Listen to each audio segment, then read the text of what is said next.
ایک گھوڑا سرپٹ دوڑتا آیا اور محل کے باہر رکا۔ ملکہ دوڑتی باہر گئی، بوڑھا طبیب بھی اس کے پیچھے گیا۔ وہ ایک کماندار تھا۔ گھوڑے سے کود کر وہ ملکہ کے سامنے دو زانوں ہو گیا۔ اس کا منہ کھلا ہوا تھا، آنکھیں سفید ہو گئی تھیں، چہرے پر صرف تھکن ہی نہیں گھبراہٹ بھی تھی۔ کوئی اچھی خبر لائے ہو؟ ملکہ نے پوچھا اور شاہانہ جلال سے بولی، اٹھو اور فوراً بتاؤ۔ کوئی اچھی خبر نہیں، کماندار نے ہانپتی ہوئی آواز میں کہا۔ مسلمانوں نے پورا لشکر کاٹ دیا ہے۔ انہوں نے ہمارے ہزاروں آدمیوں کو پکڑ کر دریائے خصیف کے کنارے اس طرح قتل کر دیا ہے کہ دریا میں خون چل پڑا۔ دریا خشک تھا۔ مسلمانوں کے سالار نے اوپر سے دریا کا بند کھلوا دیا تو وہ باد قلی خون کا دریا بن گیا۔ تم کیوں زندہ واپس آ گئے ہو؟ ملکہ نے غضبناک آواز میں پوچھا۔ کیا تم میرے ہاتھوں کٹنے کے لیے آئے ہو؟ میں اگلی جنگ میں لڑنے کے لیے زندہ آ گیا ہوں، کماندار نے جواب دیا۔ میں چھپ کر اپنے لشکر کے قیدیوں کے سر جسموں سے الگ ہوتے دیکھتا رہا ہوں۔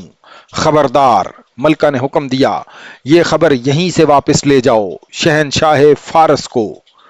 شہنشاہ فارس یہی خبر سننے کے لیے زندہ ہے، اردشیر کی آواز سنائی دی۔ ملکہ نے اور طبیب نے دیکھا، اردشیر ایک ستون کے سہارے کھڑا تھا۔ دو بڑی حسین اور جوان لڑکیوں نے اس کے ہاتھ اپنے کندھوں پر رکھے ہوئے تھے۔ یہاں آؤ، اس نے کماندار کو حکم دیا۔ میں نے محسوس کر لیا تھا کوئی آیا ہے، کہو کیا خبر لائے ہو؟ کماندار نے ملکہ اور طبیب کی طرف دیکھا۔ ادھر دیکھو، اردشیر نے گرج کر کہا، بولو۔ کماندار نے وہی خبر سنا دی جو ملکہ کو سنا چکا تھا۔ کسرا اردشیر آگے کو جھک گیا، دونوں لڑکیوں نے اسے سہارا دیا۔ ملکہ نے لپک کر اس کا سر اوپر اٹھایا، بوڑھے طبیب نے اس کی نبض پر انگلیاں رکھیں۔ ملکہ نے طبیب کی طرف دیکھا، طبیب نے مایوسی سے سر ہلا دیا۔ فارس کسرا اردشیر سے محروم ہو گیا ہے، طبیب نے کہا۔ محل میں ہڑبونگ مچ گئی۔ اردشیر کی لاش اٹھا کر اس کے اس کمرے میں لے گئے جہاں اس نے کئی بار کہا تھا عرب کے ان لٹیرے بدوؤں کو فارس کی سرحد میں قدم رکھنے کی جرت کیسے ہوئی۔ اس نے اسی کمرے میں ولید کے بیٹے خالد اور حارثہ کے بیٹے مسنہ کو زندہ یا مردہ لانے کا حکم دیا تھا۔ اپنے حکم کی تعمیل سے پہلے ہی اس کمرے میں اس کی لاش پڑی تھی۔ وہ شکستوں کے صدمے سے ہی مر گیا تھا۔ ملکہ نے حکم دیا کہ لڑنے والے لشکر تک کسرا کی موت کی خبر نہ پہنچنے دی جائے۔ مسلمانوں کے پڑاؤ میں ایک گھوڑا سرپٹ دوڑتا داخل ہوا۔ اس کا سوار چلا رہا تھا، کہاں ہے ولید کا بیٹا؟ گھوڑ سوار بازو بلند کر کے لہراتا ہوا آ رہا تھا۔ باہر آ ابن ولید۔ خالد بڑی تیزی سے سامنے آئے۔ ابن ولید، سوار کہتا آ رہا تھا، تجھ پر اللہ کی رحمت ہو، تیری دہشت نے اردشیر کی جان لے لی۔ کیا تو پاگل ہو گیا ہے ابن حارثہ؟ خالد نے آگے بڑھ کر کہا۔ سوار مسنہ بن حارثہ تھا۔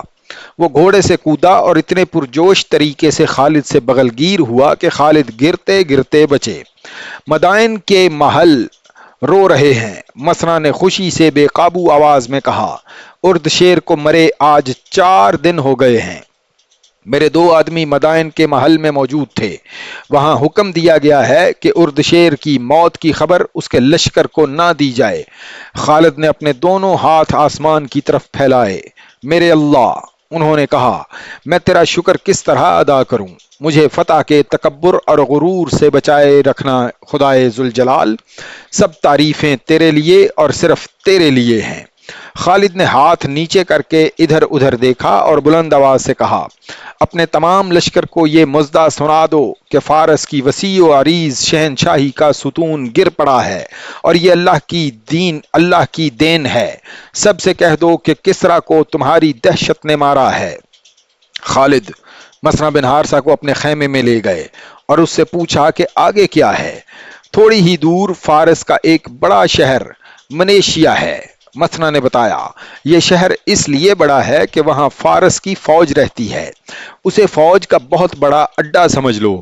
یہ شہر تجارتی مرکز ہے، اس کے ارد گرد زمین بہت زرخیز ہے، تجارت، اناج اور باغوں کے پھلوں کی وجہ سے منیشیا امیروں کا شہر کہلاتا ہے۔ شہر پناہ بہت مضبوط ہے، شہر کے دروازے مضبوط ہیں، قریب جاؤ گے تو دیوار کے اوپر سے تیروں کا می برسے گا۔ ولید کے بیٹے، اس شہر کے لیے جانوں کی قربانی دینی پڑے گی۔ اگر تو نے یہ شہر لے لیا تو سمجھ لے کہ تو نے دشمن کی ایک موٹی رگ اپنے ہاتھ میں لے لی۔ کیا اب بھی وہاں فوج ہے؟ خالد نے پوچھا۔ اگر ہے تو کتنی ہے؟ اتنی نہیں ہوگی جتنی پہلے تھی، مثنہ نے جواب دیا۔ جہاں تک مجھے بتایا گیا ہے الیئیس کی لڑائی میں کچھ فوج وہاں سے بھی آئی تھی۔ دریائے فرات میں ایک چھوٹا دریا آ کر گرتا ہے، اسے دریائے بادکلی کہتے ہیں۔ جہاں یہ دریا ملتے تھے وہاں شہر امینشیا آباد ہے۔ خالد بڑی شدت سے محسوس کر رہے تھے کہ ان کا ہر اگلا قدم پچھلے قدم سے زیادہ دشوار ہوتا جا رہا ہے۔ انہوں نے حکم دیا کہ فوراً امینیشیا کی طرف کوچ کیا جائے۔ فوراً کوچ سے ان کا مقصد یہ تھا کہ آتش پرستوں کو سنبھلنے کا موقع نہ دیا جائے۔